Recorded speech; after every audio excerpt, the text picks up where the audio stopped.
تھی, خاک میں بنایا گیا, خاک میں پھر کیا ہوگا, لوٹ جائے گا. بس کھا پی محنت مشقت کا پھر تو کیا ہے, ڈھیر ہے. اس کے پاس زندگی کی امید نہیں تھی. دوبارہ سے زندگی کا جو مستہ ملا ہے وہ ہمیں پیدائش کی کتاب اس کا 3 باب اس کی 25 آیت سے ملا ہے کہ کس طرح سے اس کے لیے خدا کا بیٹا یسوع مسیح امید جہان بن کر آئے گا. تو خدا کلام بتاتا ہے کہ کرسمس کا جو تہوار ہے یہ انسانوں کا نیت کیا ہوا نہیں ہے بلکہ یہ خدا کا ہے.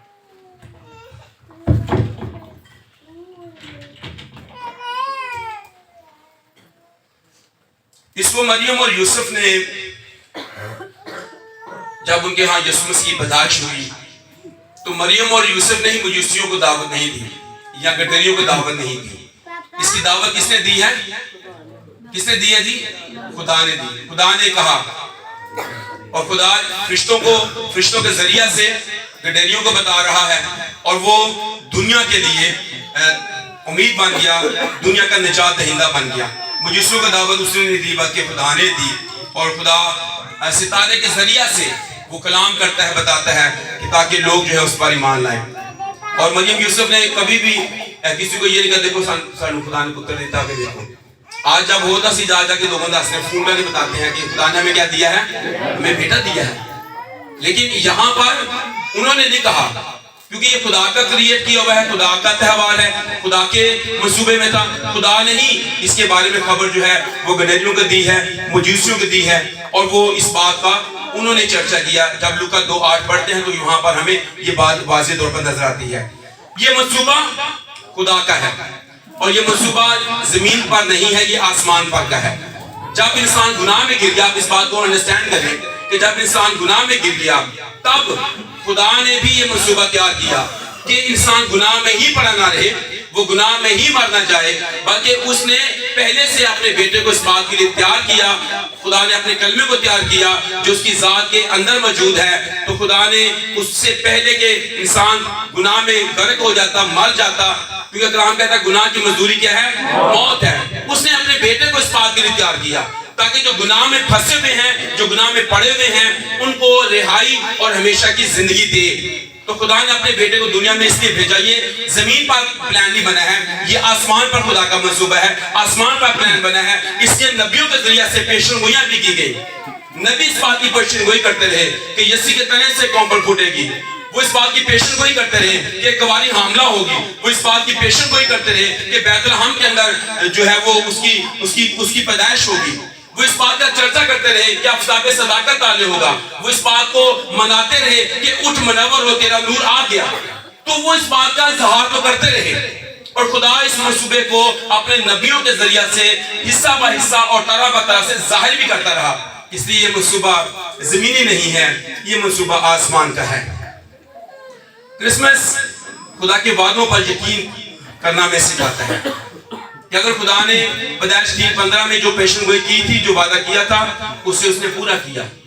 اس لیے یوسف کو جب وہ فرشتے کی معرفت پیغام دیتا ہے تو یسائی نبی کی پیشن گوئی کو وہ کوٹ کرتا ہے.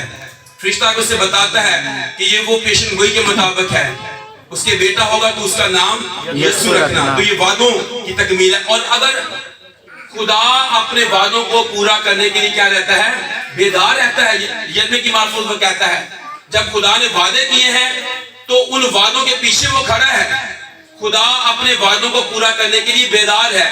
تو یہ کرسمس ہے وہ ہمیں بتاتا ہے کہ جو میری نجات کا, میری رہائی کا, میری مقصد کا منصوبہ یا وعدہ خدا نے میرے ساتھ کیا ہے, میری فیملی کے ساتھ کیا ہے, میرے بچانے کا منصوبہ نہ صرف میری زندگی کے لیے ہے بلکہ میرے خاندان کے لیے بھی ہے. اس لیے وہ پالوس و سلاس کی معرفت یہ کلام کرتا ہے کہ یسوع مسیح پر ایمان لا, تو اور تیرا گھرانہ کیا پائے گا, نجات پائے گا. تو یہ نجات کا منصوبہ صرف شخصی نہیں رکھا اس نے بلکہ وہ خاندان تک بھی اس کی رسائی کرواتا ہے تاکہ ایک انسان ہی نجات نہ پائے بلکہ اس کا پورا کنبہ بھی نجات پا جائے. وہ اپنے بندہ ابراہم کی معرفت کلام کر کے کہتا ہے کہ زمین کے سب قبیلے تیرے وسیلہ سے برکت پائیں گے. وہ یسوع مسیح کی معرفت یہ کلام کرتا ہے. اس سے جب آپ متی کے انجیل کا پہلا باب اس کی پہلی آیت پڑھتے ہیں تو وہاں پر لکھا ہے یسوع مسیح ابن داؤد ابن ابراہم کا نسب نامہ. اور یہاں پر لکھا ہے کہ یہ 42 پشتیں جو ہوئی ہیں، ان ساری 42 کی 42 پشتوں کے لیے وہ نجات کا پیغام لے کر آیا ہے، نجات کا منصوبہ اس کے پاس ہے۔ ان کے ساتھ اس نے وعدہ کیا اور ابراہیم کے ذریعے سے اس کو پورا کیا۔ اس نے اپنے بندہ داؤد کے ساتھ وعدہ کیا۔ جب آپ لوکا کے انجیل اس کے پہلے باب کو پڑھتے ہیں تو وہاں پر مقدسہ مریم کو جبرائیل فرشتہ جو پیغام دیتا ہے اس کو پڑھیے گا ذرا۔ ہاں جی جبرائیل فرشتہ جی خدا کی طرف سے گلیل کے ایک شہر ہاں میں جی جس کا نام ناصرت تھا ایک کنواری کے پاس بھیجا گیا، ہاں جی جس کی منگنی داؤد کے گھرانہ کے ایک مرد یوسف نام سے ہوئی تھی جی اور اس کنواری کا نام مریم تھا۔ جی اور فرشتہ نے اس کے پاس اندر آ کر فرشتہ نے اس کے پاس اندر آ کر کہا، سلام تجھ کو جس پر فضل ہوا ہے۔ خداوند تیرے ساتھ ہے۔ جی وہ اس کلام سے بہت گھبرا گئی اور سوچنے لگی یہ کیسا سلام ہے۔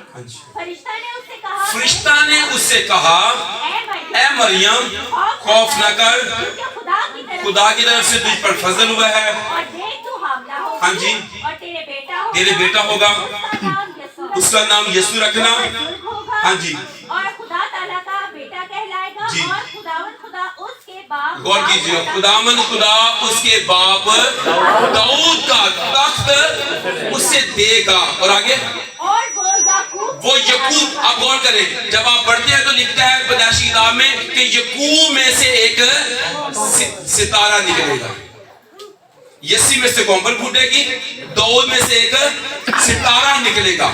تو یہاں پر وہ نام لے کر کہہ رہا ہے تاکہ یہ نام واضح کر دے کہ یعقوب میں اس نے نبوت کو مہر کر دیا ہے۔ اور خدا کا کلام ہمیں بتاتا ہے کہ داؤد کا جو تخت ہے اس پر